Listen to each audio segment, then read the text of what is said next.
ఒక్కసారి కొమ్మూరి గోల్డ్ కి కాల్ చేయండి. తాకట్లో ఉన్న మీ బంగారాన్ని విడిపించి మార్కెట్ ప్రైస్ కి వాళ్ళు కొనుక్కుని మిగతా డబ్బులు మీకు ఇచ్చేస్తారు. హాయ్, వెల్కమ్ టు మనం టీవీ. మన టీవీ మన కోసం నేను మీ జర్నలిస్ట్ మనోజ్. గత 3 రోజులుగా కేంద్ర మంత్రి బండి సంజయ్ కుమారుడు బండి భగీరథ్ పై ఒక పోక్సో కేసు పెట్టారు. దాని గురించి సోషల్ మీడియాలో పెద్ద ఎత్తున ప్రచారం జరుగుతుంది. సో కావాలనే బండి సంజయ్ని టార్గెట్ చేస్తున్నారని చెప్పి కొంతమంది మాట్లాడుతున్నారు. అసలు ఇప్పుడు ఇలాంటి నేపథ్యంలో బండి భగీరథ్ పై సెక్షన్ కూడా మార్చారు. అసలు ఏం జరుగుతుంది మాట్లాడుదాం. మనతో పాటు ప్రముఖ political analyst and senior journalist కట్ట కార్తీక్ ఉన్నారు. కార్తీక్ గారు నమస్కారం. నమస్కారం. ఏంటి పరిస్థితి, అసలు బండి భగీరథ్ పరిస్థితి ఏంటి? ఇక్కడ 2 విషయాలు. ఒకటి, బండి భగీరథ మీద పెట్టిన కేసు అది జస్టిఫులా కాదా అదొక భాగం. 2, బండి సంజయ్ మీద సోషల్ మీడియాలో జరుగుతున్న ప్రచారం. బండి సంజయ్ వేరు, బండి భగీరథ వేరు. తండ్రి కొడుకులు అయితే కావచ్చు, కానీ ఇద్దరు వేరు మనుషులు, వేరు జీవితాలు. సరే, బండి భగీరథ కేసు మాట్లాడే ప్రయత్నం చేద్దాం. బండి భగీరథ మీద నిన్న సెక్షన్స్ ఆల్టర్ చేశారు. Section 5 clause 1 red with section 6 పెట్టారు. దీని ప్రకారం 20 సంవత్సరాల వరకు జైలు శిక్ష పట్టడానికి అవకాశం ఉంది. ఇంతకుముందు ఏంటంటే సెక్షన్ 74, 75 మాత్రమే ఉన్నాయి. అంటే 3 years బిలో శిక్ష పడేటువంటి కేసు. దానికి సెషన్ బెయిల్ కూడా వస్తుంది. కానీ ఇప్పుడు సెక్షన్స్ ఆల్టర్ చేయటం వల్ల సెషన్ బెయిల్ కాదు కదా, నార్మల్ బెయిల్ రావడం కూడా చాలా కష్టం. సో ఇప్పటిదాకా అరెస్టు కాడు అనుకున్నది ఇప్పుడు అరెస్టు కావడానికి అవకాశాలు ఉన్నాయి. సెక్షన్ ఆల్టర్ చేసింది బాధితురాల స్టేట్మెంట్ విన్న తర్వాతేనా? బాధితురాల స్టేట్మెంట్ విన్న తర్వాతే సెక్షన్స్ పెట్టారు. అయితే ఇక్కడ బండి భగీరథ ఇరక్కపోవటానికి ఉన్నటువంటి ఒక టెక్నికల్ పాయింట్ ఏంటంటే, ఎవరైతే విక్టిమ్ గా చెప్పబడుతున్నారో ఆమె మైనర్ కావటం. ఆమె మైనర్ కావటం అనేటువంటిది బండి భగీరథకి ఇబ్బంది అయింది. తన వాదనలో కొంత నిజం ఉన్నప్పటికీ కూడా అవతల ఉన్నది మైనర్. ఇప్పుడు మైనర్ విషయంలో ఎలా ఉంటుందంటే, మనజు ఇద్దరు కలిసి సావాసం చేసినా, ఇద్దరు కలిసి రకరకాలుగా కార్యక్రమాల్లో పాల్గొన్నప్పటికీ కూడా, ఆమె ఇష్టపూర్వకంగానే నీతో ట్రావెల్ అయినప్పటికీ కూడా అది బలవంతం కిందకే వస్తుంది. అది మైనర్ విషయంలో జరిగేది. అదే మేజర్స్ అనుకో, సుప్రీంకోర్టు తీర్పులు చాలా క్లియర్గా ఉన్నాయి.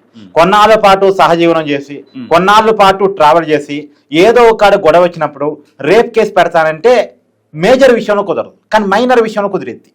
సో ఈ అమ్మాయి మైనర్ కావటం వల్ల టెక్నికల్ గా బండి భగీరథ ఇరుక్కపోయాడు. తను ఏం చెప్తున్నా అవకాశం లేకుండా పోయింది. మైనర్కు ఉండే చట్ట వెసులుబాటు ఏదైతే ఉందో దానివల్ల బండి భగీరథ ఇరక్కపోయాడని చెప్పాలి, ఒక రకంగా చెప్పాలంటే. అయితే సరే, బండి భగీరథ టెక్నికల్ పాయింట్ కూడా ఇరక్కపోయాడు, అది బాగానే ఉంది. కాకపోతే ఇక్కడ ఒక విషయాన్ని కీలకంగా ఆలోచించుకోవాలి. పిల్లల్ని పెంచడం అనేది చేత కావటం లేదా. ఇప్పుడు ఈ బండి భగీరథ ఏమి సీక్రెట్ గా జరిగినటువంటి కావు. ఆ అమ్మాయితో ట్రావెల్ కావటం అనేది వాళ్ళ పేరెంట్స్ కూడా తెలుసు. వాళ్ళ పేరెంట్స్ ఉన్నటువంటి ఫోటోలు కూడా వైరల్ అవుతున్నాయి. వాళ్ళ ఇంటికి పోయాడనేది, వాళ్ళ ఫంక్షన్స్కి పోయాడనేది, వాళ్ళ కుటుంబ సభ్యులతో కలిసి దేవాలయాలకు పోయాడన్నది, ఇవన్నీ ఆ ఫోటోలన్నీ వైరల్ అవుతున్నాయి. సరే, మనం చూపించడానికి మనం ఇష్టపడట్లేదు, కానీ అవన్నీ వైరల్ అవుతున్నాయి. మరి అవన్నీ సోషల్ మీడియాలో వైరల్ అవుతున్నప్పుడు వాటికి పేరెంట్స్ సమాధానం చెప్పాలి. అంటే బండి భగీరథ్ తోటి వాళ్ళ అమ్మాయి ఫ్రెండ్షిప్ అనేది పేరెంట్స్ తెలిసే జరిగింది. ఇక్కడ మరి తెలిసే జరుగుతున్నప్పుడు దాన్ని ఎందుకు వారించే ప్రయత్నం చేయలేదు? ఎందుకు సపోర్టింగ్ గా చేసే ప్రయత్నం చేశారు? పైగా అసలు అతను అమ్మాయి మీద వేధింపులకు పాల్పడుతున్నాడని, బలవంతానికి పాల్పడుతున్నారని ఏదో ఒక స్టేజ్ కాడ తెలిసిందిగా పేరెంట్స్ కి. తెలిసినప్పుడు మరి ఎందుకు దాన్ని కట్ చేసే ప్రయత్నం చేయలేదు? ఆ రోజే కేసు పెట్టే ప్రయత్నం చేయలేదు? నువ్వు ఎఫ్ఐఆర్ చూడు, సెప్టెంబర్లో ఒకసారి, డిసెంబర్లో మరొకసారి అమ్మాయి మీద రిపీటెడ్ గా జరిగాయని చెప్పేసి రాశారు. రిపీటెడ్ గా జరిగే అవకాశం ఎందుకని వచ్చింది? ఒక్కసారి జరిగిన తర్వాత ఇమ్మీడియట్ గా చేయాల్సింది ఏంది? ఒక మైనర్ అయినప్పుడు వెంటనే వైద్య పరీక్షల కోసం హాస్పిటల్ పంపాలి, వెంటనే కేసు పెట్టాలి, వెంటనే చేయాలి ఈ పని. కానీ ఇన్నాళ్ళు టైం ఎందుకు పెట్టింది? ఇప్పుడు ఏ నెలలో ఉన్నాం మనం? మేలో ఉన్నాం. కానీ జరిగింది ఎప్పుడని చెప్తున్నారు? సెప్టెంబరు, డిసెంబర్ అని చెప్తున్నారు. అంటే ఎన్ని నెలలు గడుస్తుంది? డిసెంబర్కి 5 నెలలు, సెప్టెంబర్కి అంతకన్నా ఎక్కువ కదా. మరి ఇన్ని నెలల తర్వాత ఏంటి? ఇన్ని నెలల కాలంలో మధ్యలో ఏం జరిగింది? పైగా పేరెంట్సే చాలా క్లియర్గా ఆ ఎఫ్ఐఆర్లో చెప్తున్నట్టున్నారు. మేము బండి సంజయ్ని కలవటానికి కూడా వెళ్ళాం. బండి సంజయ్తో ఏం పని మీకు? బండి సంజయ్తో ఏం పని మీకు? పోలీస్ స్టేషన్తో పని. బండి సంజయ్తో ఏం పని? రాజీ కుదుర్చుకుందాం అని అనుకున్నారా? అంటే రాజీ అంటే ఏంటి? ఇక రాజీ అంటే ఏంది? మనీనా? లేదు మా అమ్మాయిని పెళ్లి చేసుకోమని చెప్పడానికి పోయారా? ఈ 2 తప్పే. ఒకవేళ రాజీ అని డబ్బుల కోసం పోయినా తప్పే, అండ్ పెళ్లి చేసుకోమంటే కూడా తప్పే. మైనర్ని ఒక అబ్బాయికి ఇచ్చి పెళ్లి చేసే హక్కు పేరెంట్స్కి కూడా లేదు. మైనర్కి పెళ్లి చేయకూడదు. 18 ఏళ్ళు దాటిన తర్వాతే, అది కూడా మేజర్ అయిన తర్వాత ఆ వ్యక్తి ఇష్టం మేరకు తను పెళ్లి చేసుకునే అవకాశం ఉంటుంది. కానీ ఇక్కడ మైనర్కి పెళ్లి చేయడానికి కుదరదు. మరి బండి సంజయ్ ఇంటికి ఎందుకు పోయారు? బండి సంజయ్ ఇంటికి పోయారు, మమ్మల్ని అవమానించారని చెప్తున్నారు. అసలు నువ్వు ఎందుకు ఇంటికి పోయావు? బేసిక్ పాయింట్, దానికి సమాధానం చెప్పాలి. అంటే ఇంకోటి ఏంటంటే ఇక్కడ పేరెంట్స్ అనుమతితోనే అంతా జరిగిందని కనుక రుజువైతే పేరెంట్స్ మీద కూడా కేసులు బుక్ అవుతాయి. పేరెంట్స్ మీద వాళ్ళ మదర్ ఆ అమ్మాయి వాళ్ళ మదరు ఫాదర్ మీద కూడా కేసులు బుక్ చేయడానికి అవకాశం ఉంది. సరే చట్టం తన పని దాన్ని చేసుకోబోతుంది, అది ఆల్రెడీ సిట్టు వేశారు కాబట్టి దాని ఎంక్వైరీ అది కొనసాగుతుంది. అసలు అది ఒక భాగం. రెండోది ఇక్కడ మనం క్లియర్గా ఆలోచించుకోవాల్సింది బండి సంజయ్ అనేటువంటి వ్యక్తి గురించి ఇక్కడ కీలకంగా మాట్లాడుకోవాలంటే ఆయన బీజేపీని అమాంతం జాకీరెత్తి తెలంగాణలో పైకి లేపిన వ్యక్తి. నిజానికి 2018 ఎలక్షన్స్లో తెలంగాణలో బీజేపీ ఒకే ఒక్క ఎమ్మెల్యే స్థానం గెలిచింది. ఒకే ఒక్క ఎమ్మెల్యే స్థానం గెలిచింది ఎవరు? రాజాసింగ్ గోషమ్మ నుంచి సిటీ నుంచి గెలిచారు. జిల్లాలో అసలు బీజేపీకి బలమే లేదు. అలాంటిది బండి సంజయ్ చేతికి పగ్గాలు పోయిన తర్వాత ఒక్కసారిగా బీజేపీకి హైకి వచ్చింది. జిహెచ్ఎంసీ గెలిచినంత పని చేశారు. దుబ్బాకలో బై ఎలక్షన్ వస్తే గెలిచారు. ఆ రోజు అధికార పార్టీని కాదని, ప్రతిపక్ష పార్టీ కాంగ్రెస్ని కాదని 3వ స్థానంలో ఉన్న బీజేపీ ఒక్కసారిగా ఆ సీట్ని రఘునందన్ గెలిచాడు బండి సంజయ్ నాయకత్వంలో. బీజేపీకి అసలు కేసీఆర్ ఆల్టర్నేటివ్ బీజేపీని అనే దాన్ని బండి సంజయ్ క్రియేట్ చేయగలిగాడు. తర్వాత హుజూరాబాద్ బై ఎలక్షన్ వచ్చింది. అప్పుడు ఈటల రాజేందర్ బీఆర్ఎస్ నుంచి రాజీనామా చేసి బయటకు వచ్చాడు. ఈటల రాజేందర్ కమ్యూనిస్ట్ భావజాలం ఉన్న వ్యక్తి, బీజేపీకి యాంటీ భావజాలం ఉన్న వ్యక్తి. అయినా సరే ఆ ఈటల రాజేందర్ బీజేపీ నచ్చకపోయినా సరే బీజేపీ తప్పని వేరే పార్టీలో గెలవడానికి బీజేపీలో జాయిన్ అయ్యాడు. బండి సంజయ్ నాయకత్వంలో హుజూరాబాద్లో కేసీఆర్ అంత దృష్టి పెట్టినా సరే ఈటల రాజేందరే గెలిచాడు, బీజేపీనే గెలిచింది. కారణం బండి సంజయ్. అసలు ఈటల రాజేందర్ని ఓడించడం కోసం దళిత బంధు అనేటువంటి పథకాన్ని కూడా కేసీఆర్ లాంచ్ చేశాడు. అంత ప్రయత్నం చేసినా సరే బండి సంజయ్ నాయకత్వంలో బీజేపీ హుజూరాబాద్లో గెలిచింది. ఈవెందో మునుగోడు బై ఎలక్షన్ చూడు, మునుగోడులో కూడా బీజేపీ అక్కడ కోమటిరెడ్డి రాజగోపాల్ రెడ్డి కాంగ్రెస్ పార్టీ, ఆయన ఆ పార్టీకి ఆ ఎమ్మెల్యే పదవికి రాజీనామా చేసి బీజేపీలో జాయిన్ అయ్యి ఎన్నికలకు వెళ్ళాడు. గెలిచినంత పని చేశాడు బీజేపీ తరఫున. ఓడిపోయాడు టెక్నికల్గా. ఎలా ఓడిపోయాడు? బీఆర్ఎస్ పార్టీ మొత్తం ఉన్నటువంటి మొత్తం 119 మంది బీఆర్ఎస్కి ఉన్నటువంటి మొత్తం 100 మంది ఎమ్మెల్యేలు ఆ నియోజకవర్గంలో తెస్తవేసి ఎమ్మెల్యేలు వార్డు మెంబర్ లాగా ట్రై చేసి గెలిపించుకుంటే బీఆర్ఎస్ గెలిచింది. కానీ అక్కడ బీజేపీ గెలిచిన పని చేసింది మునుగోడు. సో బండి సంజయ్ బీజేపీని గెలిపిస్తున్నాడని నమ్మి బీజేపీలో ఉన్న కొంతమంది కోవట్లు బీఆర్ఎస్ ఆ రోజు ఢిల్లీలో చక్రం తిప్పగలిగి బండి సంజయ్ని పార్టీ ప్రెసిడెంట్ పదవి నుంచి పక్క తప్పించారు. ఎప్పుడైతే ఆ పక్క తప్పించారో బీజేపీ డౌన్ ఫాల్ స్టార్ట్ అయింది. ఆ బీజేపీ డౌన్ ఫాల్ కాంగ్రెస్ కు ఉపయోగపడి అది కాంగ్రెస్ అధికారంలోకి వచ్చి రేవంత్ రెడ్డి ముఖ్యమంత్రి అయ్యారు. అది జరిగింది పరిణామం. అంటే బండి సంజయ్ బీజేపీని అధికారంలో తీసుకొచ్చే కెపాసిటీ ఉన్నవాడు అనేది క్లియర్. ఇప్పుడు ఇందాక ఏం చెప్పారు, 2018 ఎన్నికలు ఒకే ఒక స్థానం బీజేపీ గెలిచిందన్నా కదా. మన 2019 స్థానం ఎన్నికలు చూడు, అసెంబ్లీ ఎన్నికల్లో 8 స్థానాలు గెలిచారు, ఒప్పుకుంటా. ఎందుకంటే బండి సంజయ్ తప్పించారు కాబట్టి గెలిచారు. కానీ ఆ గెలిచిన 8 స్థానాలు కూడా ఎక్కడ? ఒకటి గోషామహల్ తీసాయి, మిగతా 7 స్థానాలు నిజామాబాద్ జిల్లాలో, ఆదిలాబాద్ జిల్లాలో, కరీంనగర్ జిల్లాలో గెలిచారు. ఈ జిల్లాలో ఎట్ట గెలిచారు? బండి సంజయ్ ప్రభావంతో గెలిచారు. సరే మళ్ళీ ఎంపీలకు వచ్చేసరికి 8 ఎంపీలు గెలిచారు. 8 ఎంపీలు గెలిచేంత పునాది ఎవరు ఇచ్చారు? బండి సంజయ్ ఇచ్చాడు. మళ్ళీ నీకు చెప్తా, మొన్న కరీంనగర్ కార్పొరేషన్ గెలిచారు, నిజామాబాద్ కార్పొరేషన్ గెలిచారు. ఈ 2 కార్పొరేషన్ ఎవరు ప్రభావంతో గెలిచారు? బండి సంజయ్ ప్రభావంతో గెలిచారు. బీజేపీకి మన కొన్ని మున్సిపాలిటీలు వచ్చాయి, ఏ జిల్లాలో వచ్చాయి? వచ్చింది ఆదిలాబాదు, నిజామాబాదు, కరీంనగర్. ఎవరి ప్రభావం అది? బండి సంజయ్ ప్రభావం. హైదరాబాద్లో తప్ప బయట జిల్లాలో బీజేపీ లేదు అనుకున్న పరిస్థితి నుంచి అసలు హైదరాబాద్లో బీజేపీ ఉందో లేదో తెలియదు, కానీ ఆ 3-4 జిల్లాలో మాత్రం బీజేపీ ఉంది అనేటువంటి పరిస్థితుల్లోకి బీజేపీని తీసుకుపోయినటువంటి వ్యక్తి బండి సంజయ్.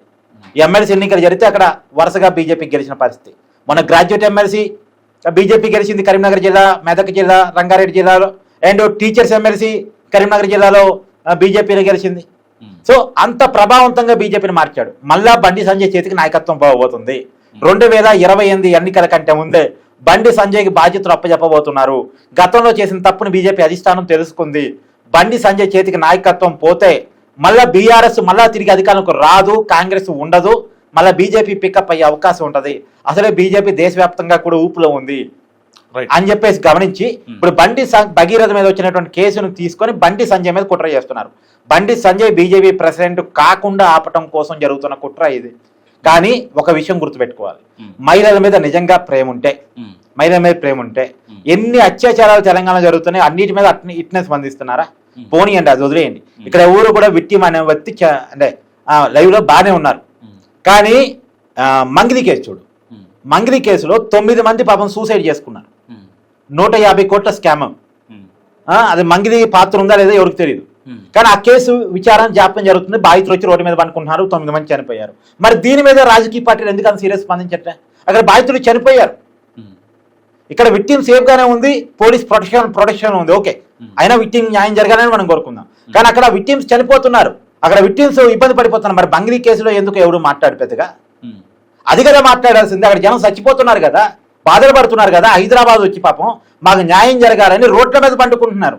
పాపం మళ్ళా చాలా మంది దళిత గిరిజన బిడ్డలు మోసపోయింది కూడా. మరి వాళ్ళకి న్యాయం జరగాలని ఏ రాజకీయ పార్టీ మాట్లాడదే? అదే బండి సంజయ్ ఒక విఐపి కాబట్టి, రాజకీయంగా బీజేపీని పికప్ చేయగలిగిన కెపాసిటీ ఉన్న లీడర్ కాబట్టి, ఎస్టాబ్లిష్డ్ లీడర్ కాబట్టి. నేను చెప్తున్నా విను బనోజు, అతను కార్పొరేటర్ ఎవరి నుంచి ఎదిగాడు. కార్పొరేటర్ నుంచి కేంద్ర మంత్రి కావటం అంటే ఈ రోజుల్లో సాధ్యమయ్యే పనే? డబ్బులు ఖర్చు పెట్టగలిగిన వాడికి రాజకీయం అనుకునే పరిస్థితుల్లో, తండ్రి నుంచి వారసత్వం వచ్చిన వాడిదే రాజకీయం అనుకునే పరిస్థితుల్లో, పారిశ్రామికవేత్తలు రియల్ ఎస్టేట్ వ్యాపారాలు మాత్రమే రాజకీయాలు చేయగలరు అనుకునే పరిస్థితుల్లో, ఒక సామాన్యుడు ఒకే సిద్ధాంతాన్ని నమ్ముకుని ఒకే పార్టీలో ఉండి కింద స్థాయి నుంచి ఆర్ఎస్ఎస్ ఏబీపీ కార్యకర్త నుంచి కార్పొరేటర్ స్థాయి నుంచి కేంద్ర మంత్రి వరకు ఎదిగినటువంటి వ్యక్తిని ఎలా కుట్ర చేయాలి తెలుసుకున్నారంటే, అంటే సామాన్యుడు రాజకీయాలు ఎదగొద్దని పెద్ద పెద్ద వాళ్ళు కోరుకుంటున్నారా? ఒక బీసీ బిడ్డ రాజకీయాలు ఎదిగితే ఒప్పుకోని పరిస్థితుల్లో ఉన్నారు అగ్రవర్ణాలు. ఏంది ఈ ప్రచారం అంతా? ఒకవేళ బండి భగీరథ విషయంలో అంత పర్సనల్ ఇంట్రెస్ట్ తీసుకొని ప్రచారం చేస్తున్నారు ఏంటి? అదే దీన్ని బట్టి అనుమానం వస్తుంది. అది బండి భగీరథ నిజంగానే తప్పు చేశాడా లేదా ట్రాప్కి గురయ్యాడా? ఇక్కడ అనుమానం వస్తుంది. ట్రాప్కి గురయ్యాడు అనే పాయింట్ ఎక్కడ చెప్పలేకపోతున్నాం అంటే, అవతల వ్యక్తి మైనర్ కాబట్టి చెప్పలేకపోతున్నాం. అవును, కాబట్టి మైనర్ కాబట్టి కావాలనే వాళ్ళు వేశారేమో, కావాలనే ఉచ్చులోకి లాగారేమో. ఇప్పుడు అతను చెప్తున్నాడు కానీ ట్రాప్ అని. సరే, అతని వర్షన్ ప్రకారం ఒకసారి ఆలోచిస్తే ఇప్పుడు ఎట్లా తప్పించుకోలేడు, యువతలు ఉంది విక్టిమ్ మైనర్ కాబట్టి అని చెప్పేసి ఎవడన్నా దుర్మార్గుడు ఆలోచించిందేమో. బట్ ఇవన్నీ మనం అనటానికి లేదు ఇప్పటికైతే, ఎందుకంటే అవతల ఉంది మైనర్ కాబట్టి. నేనేమంటున్నాను అంటే, ఖచ్చితంగా ఆ అమ్మాయికి న్యాయం జరగాల్సిందే. నిజమైతే తప్పు చేస్తే బండి సంజయ్ చాలా క్లియర్ చేస్తే, నా కొడుకు తప్పు చేస్తున్నా శిక్ష పడాల్సిందే. అంత కమిటెడ్గా ఉన్నాడు.